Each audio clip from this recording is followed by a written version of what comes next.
दोस्तों अभी कुछ दिन पहले मेरा एक डिस्कशन हो रहा था नए एडवोकेट से जो अभी लॉ कर रहा है, इनफैक्ट 5 इयर्स कोर्स कर रहा है। तो उस बच्चे से मेरी बात हो रही थी तो उसने ये बोला कि सर मुझे क्या ज़रूरत है, मेरे 5 इयर्स कोर्स में पॉलिटिकल साइंस, सोशियोलॉजी ये सब सब्जेक्ट्स पढ़ा रहे हैं। मैंने उसको समझाया कि अगर लॉयर बनना है तो आप एक्ट पढ़िए, बड़ा लॉयर बनना है तो आप और एक्ट पढ़िए, और अगर आपको लीजेंड बनना है जैसे जेठमलानी है या जितने बड़े बड़े मनु सिंघवी जैसे या बड़े बड़े लॉयर्स जो हुए हैं, जो लीजेंड रहे हैं, जो अपने समय के सबसे धुरंधर रहे हैं, तो आपको बाकी सब्जेक्ट्स भी पढ़ने पड़ेंगे।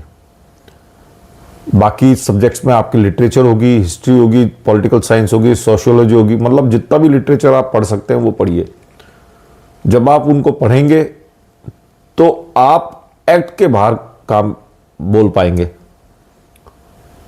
और कहीं ना कहीं वो बहुत सक्सेसफुल होते हैं बड़े बड़े केसेस में। जब बहुत लंबा जजमेंट दिया जाता है या बहुत लंबा डिस्कशन होता है तो उस केस में अगर आपने लिटरेचर पढ़ा हुआ है तो आप उस केस को जीत पाएंगे और बहुत सक्सेसफुल हो पाएंगे। एक्ट्स तो सभी पढ़ लेते हैं, सारे वकील ही पढ़ते हैं और बराबर की बातें सब जानते हैं। वकील भी, दोनों वकील जानते हैं, जो पक्ष में और विपक्ष में, और उनके साथ वो जज भी जानता है।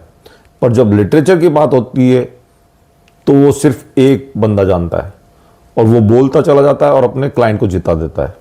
उसके फेवर में ही ये वीडियो बनाया, आप देखिए। ये भी एक पुराने एडवोकेट है जिन्होंने ये अपना मैसेज दिया है, सुनिए।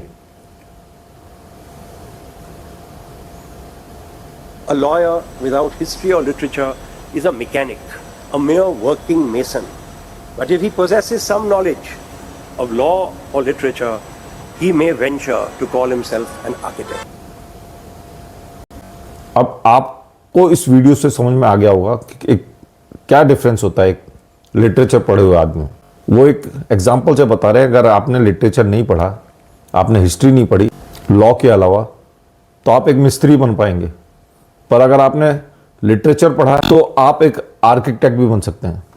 यानी कि आपको अगर लॉयर बनना है तो फिर सारी चीज़ें पढ़नी पड़ेंगी। बहुत बहुत धन्यवाद, आपका दिन शुभ रहे। मेरे चैनल को लाइक करिए, सब्सक्राइब करिए और शेयर करिए। धन्यवाद।